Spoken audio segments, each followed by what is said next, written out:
Nega bu haqida даже platniy kurslarda ham aytishmaydi? Men sizlarga hozir tekinga bitta narsani o'rgataman.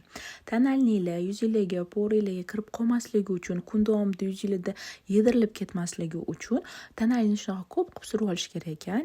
Yuz yillarga shunaqa surib chiqishinglar kerak.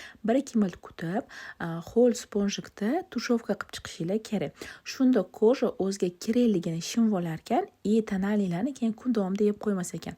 Yana ham stoykiroq bo'lishi uchun rassipchita pudrani olasizlar, shunaqa sponjik bilan bosasizlar, qo'lingizga mana shunaqa qilasizlar. Sponjikda juda ham lehkий produkt qoladi. Uni ko'zinglarning tagiga bekin qilib surishinglar mumkin. Shunda makiyajinglar kun davomida qimillamasdan bemalol turar ekan. Bu narsani men rossiyskiy blogerlarda, vizajistlarda ko'rdim, farqini juda ham zo'r sezdim. Pudrani ham reklama qilib ketmoqchi edim, lekin mana shu texnikani sizlarga o'rgatgim keldi. Makiyaj ertalabdan kechgacha qilt etmasdan turdim. Menga yoqdi. Nima produkt ishlatganimni kommentariyada yozib ketaman.